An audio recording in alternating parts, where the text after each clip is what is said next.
I could only say to them that they must not walk out at night alone. Why should women be asked to stay at home? Growing up as a woman means learning how to tangentially make yourself feel safe in a world where you are constantly told you are a target. It's texting the group chat to let everyone know you got home safe. It's asking your friends to track your location as you walk home from the library after dark, or knowing that the costs of a night out include a taxi home even if you are in walking distance, because you would rather pay for a taxi than be caught walking alone. As a woman, I feel like I must shroud myself in armor and have my head on a swivel every time I walk outside of my front door. Be aware of who is walking behind me, by how much, for how long. Be aware who is driving behind me, for how long and how many turns. They critique if I'm friendly, they call it inviting, so I allow my exterior to turn to ice, only for those on the train platform, at the road crossing, waiting in line at the cafe to tell me to lighten up, to smile, to be pretty. It's moves and counter moves that amass to a culture that perpetually sets us up to forever lose the chess game. And that is what I want to chat about today. We are talking about the Reclaim the Night movement. I'm going to explain a little bit about what that is, and I'm also going to talk about some stats and the current climate surrounding gender-based and sexual violence.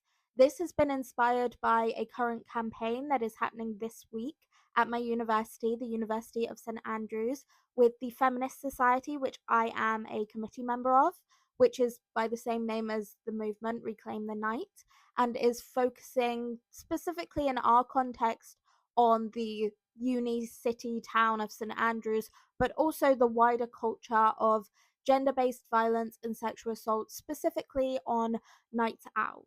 Also, I will warn you that it is slowly getting dark outside because it gets dark horrifically early, so I've tried to set up some lights so that the lighting doesn't get too terrible, but if you do notice, that is why. Please bear with me. So the Reclaim the Night movement began in Leeds in the 1970s, and in part, it was a response to the Yorkshire Ripper murders, which as a result, the police were telling women to stay inside at night.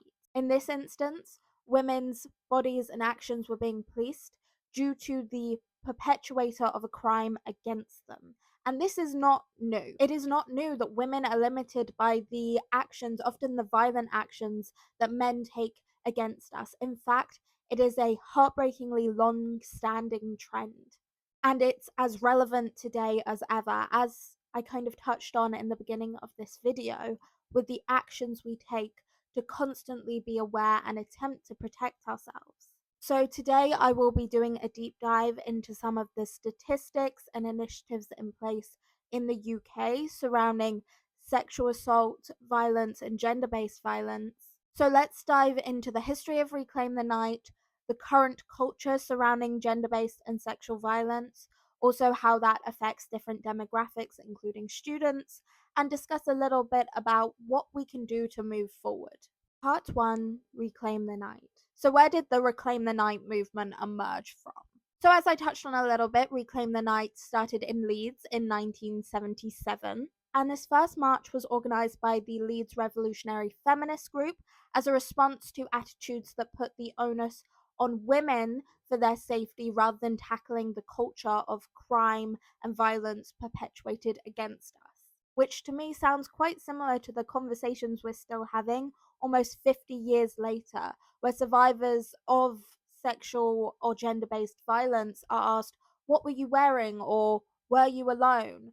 We are blaming the victims and the victim group, asking them to take responsibility for the actions taken against us. At the time, the march was in part a response to the Yorkshire Ripper murders. So Peter Sutcliffe, dubbed the Yorkshire Ripper by the media before his identity was known, was found guilty in 1981 of murdering 13 women in the years prior, and Leeds was a central hub for a lot of these murders. Al Garthwaite, one of the original organisers of the Reclaim the Night March in Leeds, who went on to become a councillor for Leeds, has been quoted as saying, "That was partly what fueled our anger and rage, that in effect there was a curfew on women, but not on men." This talks to the culture I've touched on, where the responsibility for women's safety is placed on us rather than battling this culture that allows crimes to be committed against us. So, what this first march entailed was over 100 women marching at midnight into the centre of Leeds carrying flame torches, singing and dancing and expressing themselves in a way that made their presence known and expressed a liberatory freedom in protest of the limitations that society tried to place on them just because they were women.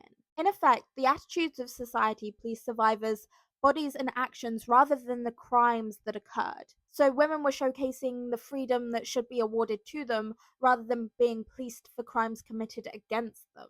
And that's a message that resonated with women across the country. In 1977, 12 other cities staged protests, and by 1979, over 2,000 people attended the march in Soho, London. And these marches continued to take place and grow throughout the 1980s and into the early 1990s. There was a brief pause in these protests throughout the 90s, theorized potentially to be to do with the original participants being occupied with family life, new jobs, and also the encroaching bite of Thatcherism that created an atmosphere of repression. However, by 2004, the protests were back. In 2004, the London Feminist Collective organised a protest of 30 women, and by 2005, participants rose to 1,000. Ever since, Reclaim the Night has continued to grow in attendance and support year on year, and movements such as Me Too has worked in tandem to boost the turnout to annual events. Reclaim the Night does not only occur as annual marches, but also in vigils or protests in response to specific events and occurrences. For example, national vigils and a Reclaim the Streets campaign was launched in 2021 in peaceful protest to the murder of Sarah Everard. So the idea of Reclaim the Night was literally for women to reclaim the space and time where they are seen as most at threat in a liberating display of freedom. But more broadly, it highlights a long-standing victim-blaming culture that would rather focus on telling women what precautions to take rather than committing to dismantling a patriarchal culture of violence that permits and turns a blind eye to gender-based violence. And as Reclaim the Night has grown and gained interest on social media, a movement that was started by women has become a place and campaign for solidarity regardless of gender against gender-based and sexual violence. So that's what the rest of this video is going to focus on. Why this movement is still important and specific cases that have taken place, including statistics in recent years that prove this. I also want to touch specifically on how this affects students because that is the experience I know and it's the experience I can talk to. Part 2: The current UK climate. It's been almost 50 years since the original Reclaim the Night March, yet there is still need for annual events to occur, and those founding ideas still resonate today. Reclaim the Night has reached a global audience, which suggests the globally pervasive nature of gender-based and sexual violence, the experience of which will differ culturally, obviously, but it is usually in part due to a patriarchal system, usually one that excuses perpetrators and creates hurdle after hurdle for survivors without challenging the culture that allows these crimes to take place in the first place. However, whilst this is a global issue, I am going to focus this down to the UK context. And first, we're going to start with some statistics. In 2021, UN Women UK commissioned a UK-wide survey on sexual harassment which had more than 1,000 participants. The key findings of that survey are as follows. 71% of women of all ages in the UK have experienced some form of sexual harassment in a public space. This number rises to 86% among 18 to 24-year-olds, and only 3% of 18 to 24-year-olds reported having not experienced any of the types of harassment listed. Similarly, in 2023, Gallup, which is the national helpline for LGBT+ victims and survivors of abuse or violence, published the results of a survey which explored the experiences of LGBTQ+ survivors of sexual violence. This study found high proportions of LGBT+ survey respondents reported experiencing sexual harassment, 88%, and sexual assault, 77%, since the age of 18. 76% of LGBT plus survivors surveyed indicated that their most significant experience of sexual violence was perpetuated by a man or men. 15% of LGBT plus survivors surveyed reported that their most impactful experience of sexual violence was perpetuated by a woman or women. And 54% of the LGBT plus survivors surveyed reported that the orientation of the perpetrator of their most impactful sexual violence experience was heterosexual. However, the group of the LGBT plus community most likely to be targeted is the transgender community. And so I looked into some statistics surrounding transgender hate crimes and gender-based violence in transgender context. The Stop Hate UK page, titled About Hate Crime Transgender Hate, reviews multiple studies surrounding gender-based violence directed at transgender people. What they found is the Home Office found that 2,630 transgender people were victims of hate crimes in 2020-2021 based on their gender identity as recorded by the police. This number is still severely underreported because out of 108,100 responses to the National LGBT Survey, 88% of transgender people did not report occurrences of hate crimes due to a lack of faith in police support. The Home Office reported in the year 2022-2023, ending in March 2023, there was an 11% increase in hate crimes compared to the previous year, increasing to 4,732 offences. In the wake of Rishi Sunak's comments at the Conservative conference in 2023 that delegitimised trans identities, and the public discourse surrounding transgender people being used as a defensive tool by politicians, the attitudes that perpetuate gender-based hate crimes against transgender people reverberate out into wider society. So what repercussions are there for gender-based and sexual violence? Violent offences can be prosecuted as a variety of assault charges depending on severity. That could be common assault, actual bodily harm, grievous bodily harm. But if it's found that it's because of a protected characteristic that this violence has occurred, such as race, gender, sexuality, then an investigation into the crime as a hate crime could lead to a harsher sentence for that assault charge. Under the Sexual Offences Act 2003, rape carries a sentence of a lengthy prison stay and also inclusion on the sex offenders register, while sexual assault carries the potential of a prison stay. It may be a fine, and it's possible you may be included on the sex offenders register. Each conviction may carry a slightly different sentence due to the perceived severity of the crime. And this is in the case of a conviction. But according to the article, virtually all rape victims are denied justice. Here is the Roadmap to Failure by Ali Parker. The broad indication is that during 2021-2022, of the 70,330 rapes reported to police, only 1,378 led to a conviction. This is a conviction rate of less than 2%.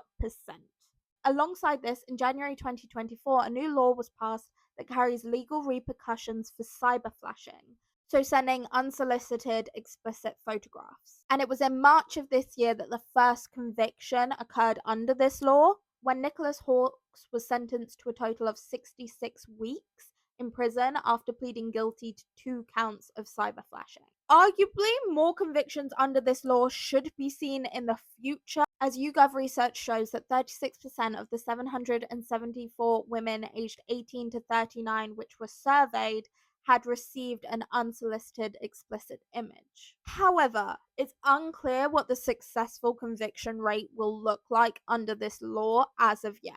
As I say, it was a law introduced this year, and it is still relatively new.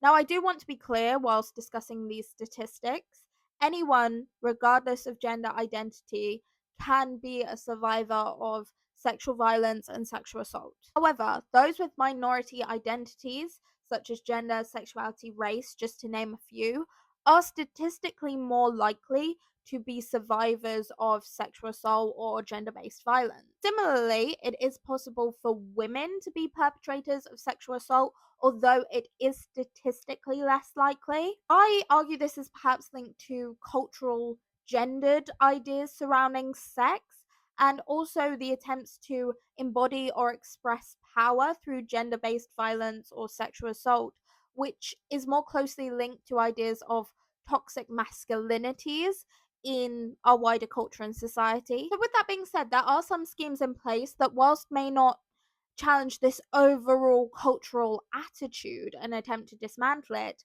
they do challenge the permissive nature of the culture and are encouraging the idea of being an active bystander. Some such schemes have been put in place as preventative intervention schemes, such as the Ask for Angela scheme. So, this is a scheme that began in 2016 and is used by bars, clubs, event venues when people feel uncomfortable or like they may be in a dangerous situation on a night out. As noted by the Ask for Angela website, Ask for Angela is the national scheme that helps anyone who is feeling vulnerable on a night out to get the support they need. So many of you have probably seen posters for this scheme in bar or club toilets, often on the back of the doors or up on the wall. The idea is that staff of the venues who promote this scheme are trained in vulnerability management. So if you went up to the bar staff or the security team and asked for Angela or used this code word in your interaction with them, they would be able to help. And that may be calling in the security team, that may be taking you to a safe place, or helping you to leave the venue in an inconspicuous manner. Schemes like this, in theory, are great, but I do have to wonder how effective they actually are. Earlier this month, a BBC undercover investigation exposed that in over half of the London venues they attended, staff failed to respond to the code word Angela. This included staff at larger chains such as Wetherspoons, Green King, and Simmons. And the BBC states the response of these chains to their findings as follows. Green King said it was concerned about the BBC's findings and pledged to review how the scheme was communicated to its teams. JD Witherspoon said it had successfully dealt with many examples of distressed customers using the scheme, but would provide additional training if necessary. There was no response from Simmons. So, whilst this originated as a scheme that venues could opt into, a lot of councils are now requiring participation in the scheme in order for venues to obtain alcohol licenses. As such, we can begin to ask whether adequate training and application of these schemes is occurring, or whether it has become almost a tick box exercise in order for venues to operate. Similarly, the scheme itself does not regulate participation, and resources can be obtained freely. Iwona Kozak, an Ask for Angela spokesperson who talked to Cosmopolitan UK, details the reasons why the scheme provides free resources that are not subject to copyright. I think one of the difficulties was initially venues thought, let's just put up a poster and that's our job done. There was no kind of follow through. But especially after the tragic murder of Sarah Everard and the conversation around violence against women and girls, we identified Ask for Angela needed a bit more of a robust approach. We created workbooks, staff guidance sheets, posters, and logbooks, which are free. Anyone can download them, and they teach staff how to triage and respond to those asking for help by asking for Angela. So, whilst the lack of copyright means these resources remain widely accessible to a multitude of venues, both chains and otherwise, it's possible that this non regulated access to the scheme also contributes to this lack of application. Kozak also suggests a lack of implementation may come from a lack of understanding surrounding the scheme, and also the nomadic nature of hospitality, meaning that there is not a chance to implement effective training on how the scheme operates. Once again, the cracks within the implementation of the scheme allow a permissive culture to prevail that allows gender-based and sexual violence to occur. Another thing that there is a lack of understanding around is consent. So the really easily remembered acronym we used to use on my welfare team at Durham for what consent required was FRIES. This is something that Planned Parenthood actually created, but what it means is that consent must be freely given, reversible, informed, enthusiastic, and specific. So, for consent to be freely given, there must be no coercion or peer pressure, and you can't just wait for a no to become a yes. Reversible means that consent can be revoked at any point, and that has to be respected. Informed, all participants should know everything that's going to occur and consent to each of those acts occurring at any given point. This also means everyone should be informed whether or not a condom is being used. Enthusiastic, everyone should be a very willing and active participant in sexual acts. And specific means that consent is specific to a specific time and a specific act. Just because someone has consented to that act in the past does not mean they consent again, and consent is not given in relationships. It must be given each specific time a sexual act occurs. So whilst this is something I have taught in workshops and I've spread information surrounding in my university communities before, this is not actually necessarily a widely understood concept of consent. In 2018, YouGov carried out research for the End Violence Against Women Coalition, and here's some of the key findings of that research. So 33% of people in Britain say it isn't usually rape if a woman is pressured into having sex, but there is no physical violence. A third of men think if a woman has flirted on a date, it generally wouldn't be rape even if she hasn't consented to sex, and 21% of women also believe this. 24% of people don't think, in most cases, sex without consent in long-standing relationships is rape.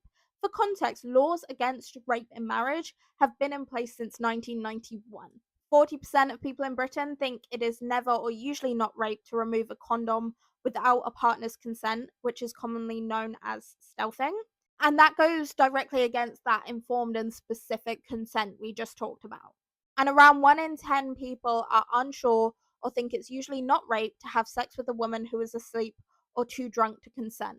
Honestly, the attitudes underlined in that study are incredibly worrying to me. So I wanted to find a little bit more of an up-to-date study compared to this 2018 one. So earlier this year in 2024, research commissioned by the Crown Prosecution Service, which surveyed 3,066 UK adults on sexual assault, 50.6% of which were women, found that whilst in the past 20 years the understanding of rape and thus consent has grown, there has been a marked regression in this understanding amongst young people. It found that half of young people thought it didn't count as rape if the victim did not fight back. A further 58% thought that rape could not be committed in a long-term relationship or marriage. Again, laws against that have been in place since 1991, which was 11 years before I was born. Less than half, only 46%, recognized that if a man had been drinking or doing drugs, he is still responsible for committing rape or sexual assault. And 72% did not understand that you can still say no after agreeing to meet or have sex with someone online. So there's a clear lack of understanding surround consent, a lack of responsibility being placed on perpetrators that just allows this permissive culture to prevail, and a regression in understanding of what sexual intimacy in relationships should look like. I think further evidence of the lack of education surrounding consent and sexual assault is the need of media like Molly Manning Walker's How to Have Sex, which is a film focused on a post-GCSE girls' trip to Malia that explores themes of social pressures surrounding sex, consent, and sexual assault. Interestingly, part of financing this film and proving the need for this film included taking the sexual assault scenes for the film and giving them to focus groups of young people to read. And many of them did not actually recognize these sexual assault scenes as sexual assault, saying that the young girl in question, Tara, should have been wearing more clothes or shouldn't have been drinking.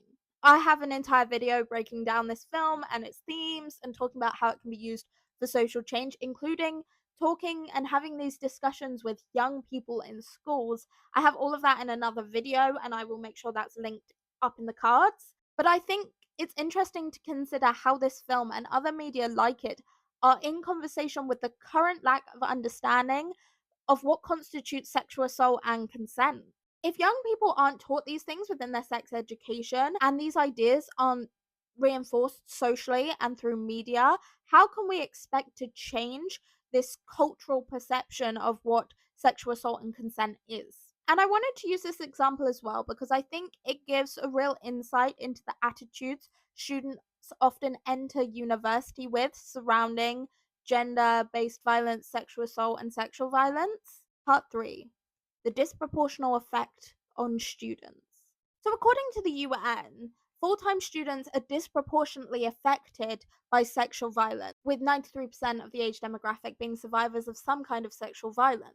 And every year, it seems like there are more and more headlines coming out of universities surrounding sexual assault cases. I think it's important to know the statistics and also question why university students are more likely to be a targeted demographic. A 2018 survey carried out by Revolt Sexual Assault in partnership with the Student Room found that 63% of students and recent graduates had experienced some form of sexual assault. And within this number, only 1 in 10 reported this event to the police or university. In the book, Unsafe Spaces Ending Sexual Abuse in Universities by Eva Tuchel and John Edmonds, published in 2020, it is estimated that at least 50,000 cases of sexual abuse and harassment occur each year in universities in England and Wales. An independent article by the authors of this book, Cheap Drink and Wealthy Students Make for a Toxic Cocktail: The Public Scandal of Sexual Abuse in Universities, discusses the book and its findings further, noting that we interviewed 60 victims and few of them had told their universities. In a terrible reversal of blame, victims often feel that they are in some way responsible, that guilt is part of the miserable legacy of abuse.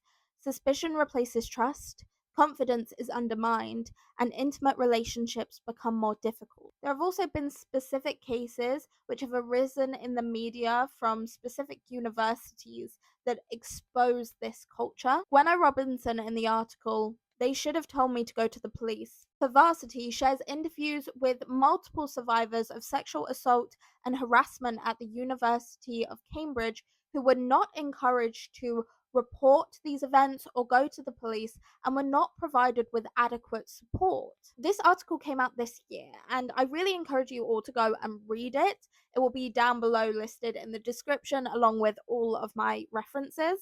Interestingly, this article also explores University UK's guidance for higher education institutions surrounding handling student misconduct that also constitutes a criminal offence. This came about in 2016, and before this, universities wouldn't really take the onus in investigating sexual misconduct in the same way that they do now. This would often just be reported directly to the police. This guidance, I believe, has led to a failing of students by their universities who care more for the damage to their image and reputation that a high-profile sexual misconduct case would cause, rather than fighting for justice for their students. Similarly, a 2020 article in The Observer also notes how the University of Cambridge has come under fire for mishandling cases of sexual misconduct. The article notes, in a letter signed by more than 500 current and former students, Cambridge University Students' Union Women's Campaign has called for colleges to be stripped of their powers to investigate sexual misconduct complaints against their own members. Furthermore, Felix Armstrong notes in Cambridge staff kept jobs after upheld sexual misconduct complaints. 6 students' complaints of sexual misconduct made against Cambridge staff have been upheld by the university in the past 6 academic years, according to a Freedom of Information investigation, but only one of these cases has resulted in a member of staff being fired. So once again, the permissive culture rears its head, and those stats on a lack of convictions is starting to get some cultural context. The University of Oxford has also suffered cases of sexual misconduct perpetuated by staff members, as noted by a Freedom of Information request by the Oxford student. Between the academic years 2017-2018 and 2021-2022, 12 complaints of sexual misconduct were lodged against members of staff. Of these, 5 complaints were upheld. Only 1 member of staff was suspended and subsequently dismissed. 3 members of staff received formal warnings. In one case, the employee was also mandated to undergo harassment training, and in another, a member of staff was barred from student contact. 3 cases were not upheld, and 3 members of staff left the university before disciplinary proceedings could conclude. I argue this suggests the attitude with which the university approaches such cases. These are not heavily disciplined. They essentially carry a slap on the wrist. It's not a zero tolerance environment, which is what I would expect for issues of sexual harassment and assault. And this in and of itself speaks of the permissive culture that is rife at universities, not just amongst students, but also within administrative processes. The ITV Tyne Tees article, "My Parents Didn't Believe Me, Students Speak Out About Sexual Misconduct at Durham University, discusses sexual assault at Durham University and the lag culture that appears to accompany it. This article follows derogatory messages that were leaked from a freshers group chat preceding the 2020-2021 academic year, which resulted in the student responsible's offer being withdrawn. This is often regarded in the media as the posh lads chat, and it was students setting up a competition of who could sleep with the poorest girl on campus. So this highlights the misogynistic and elitist ideals that are rife in this setting. Then, in another incident that year, it was only in week 2 of term that Durham University announced that a student had been expelled for breaching the sexual misconduct policy. I remember hearing stories about these things, but only once I was a student the following year.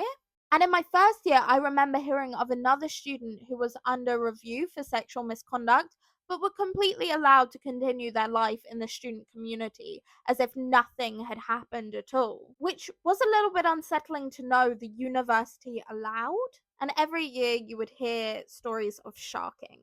So older students getting with freshers, even by freshers reps in Freshers Week, who are meant to be sober and trusted people there to help freshers navigate a new city and oversee their safety in Freshers Week. I know in my college's reps we had to sign contracts saying that we would not romantically or sexually pursue freshers whilst we were freps, but every year you heard stories and jokes about it happening. The general attitude was, if you could get away with it, why wouldn't you? And that attitude, whether in jokes or actions, is one allowed to prevail amongst students. And my research about the issue here at the University of St Andrews suggests nothing different here. There's arguments surrounding a link between elitism and sexual assault, largely due to that entitlement that leads people to think that nothing will happen to them in perpetrating these crimes. I think that link is an issue that needs far more research. It's a research topic in and of itself. It's far bigger than I can tackle in this video, but it is a part of something we are trying to tackle. Like I mentioned, the St Andrews Feminist Society that I'm a committee member of are currently this week holding a Reclaim the Night campaign that is raising awareness about these things, and also holding a town hall later in the week with different officers and student committee members from the university to try and discuss how we can move forward and address this issue. Similarly, the Office for Students have also noted this as a point of concern, and they've said they will be introducing a set of standards for universities surrounding reporting systems, disciplinary processes, and staff training. And this is a step in the right direction, but I have to ask, why isn't this in place already? Why aren't we caring about the safety of students? People have a lot of different ideas about why this culture exists and what's to blame for it. Some would say it's the laddish culture around sports clubs and sports socials. Some would say it's a lack of understanding and education surrounding consent and what constitutes sexual assault. Some would blame the student culture of drinking and having student deals that mean young people are consuming a lot of alcohol cheaply and perhaps don't know their limits as well as an older demographic might, leading to these situations that occur. And some would say there is a historical lack of repercussions for perpetrators at university, and so those perpetrators have nothing to fear. I don't think we can amass this situation to one singular cause. It's too complex, and it's a culture that's been established over generations.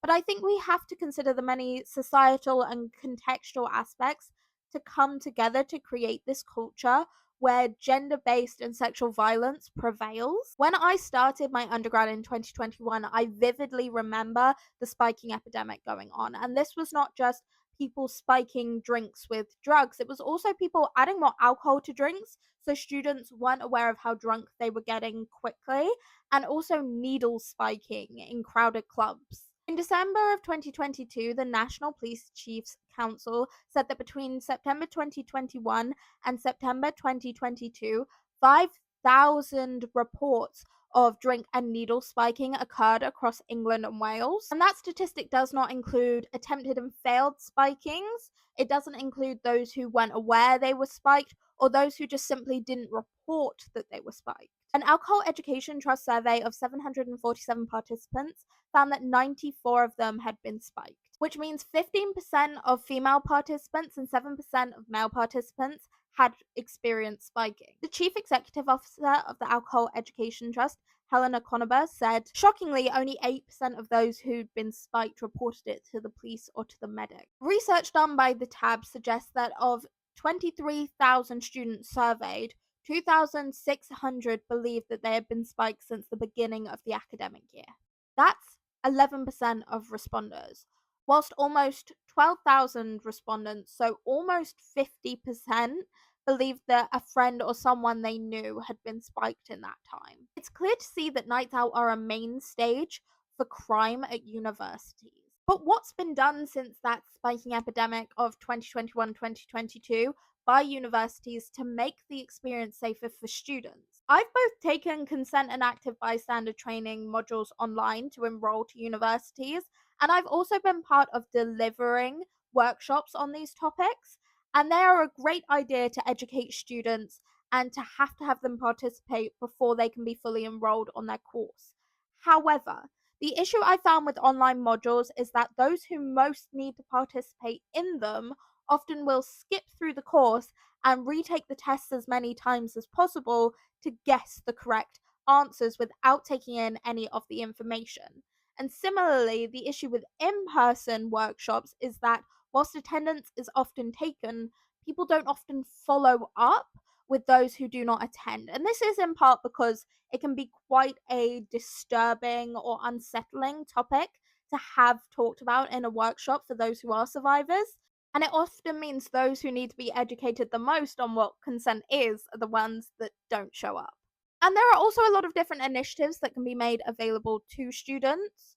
So at my college in Durham, made available by the welfare team were both sticky stop tops that stuck over the top of a drink to stop anything being put in them and a straw would go through the top of them, or spikies which go in the tops of bottles, and they were made available both from the welfare team who had drop-in hours every week, or they were in little baskets that we put in the bathrooms of the bar so that along with other supplies everybody had access to them.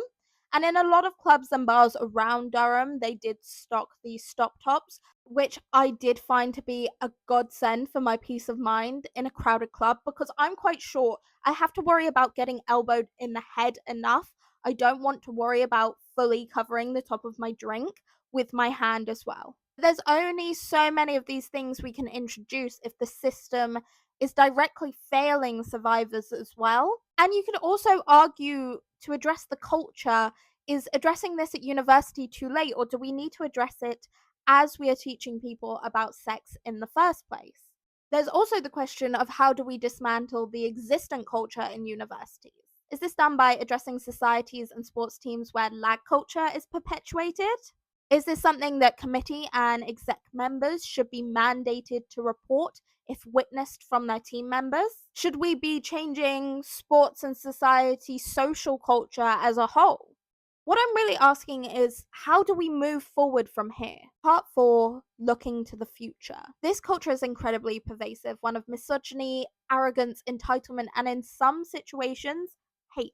And especially in the current political climate, with messaging coming out of America, such as that of your body, my choice, which flooded social media after being said by Nick Fuentes, who The Guardian calls the far-right, pro-Nazi internet troll and Trump dinner guest Nick Fuentes. And the backslide that rhetoric surrounding transgender people seems to have taken in the past few years, quite frankly, to serve as a political weapon of hate that unifies people against a minority group and is willing to risk violence against them or increased suicide rates within that minority group, rather than actually addressing issues or taking bold stances on things like the economy, housing for young people, the wages of doctors and teachers. Instead of actually talking about these issues, they're finding a common enemy to unite supporters against without having to promise voters anything. And not to mention the terrifying attitudes of consent that we've talked about already in this video. All of that talks to this culture where gender-based violence and sexual assault is allowed to prevail. So how do we address it? I want to be clear, I don't know. I can give suggestions, I can raise awareness. And I can challenge the ideologies of division and blame that are at the center of this issue. But we have to work together to dismantle a culture and to hold each other accountable. And that means holding your friends, your classmates, your colleagues, your peers, your family accountable for their actions. It means having difficult conversations and making sure this is not an issue that people ignore or brush under the carpet. We may sometimes think that as individuals we can't do a lot. The fact is, we may not destabilize an entire culture on our own. But if each of us challenges the culture around us, we start to build a force that can topple the system if we work together. It is the moment that we start to think we're alone in fighting this that we lose the battle, but we aren't. Not only do marches and protests still occur for Reclaim the Night, and I really do encourage each of you to look more into the movement, but in a social media world, it is easier than ever to connect with each other, to share experiences, to help in whatever way we each can to challenge gender based violence and sexual assault.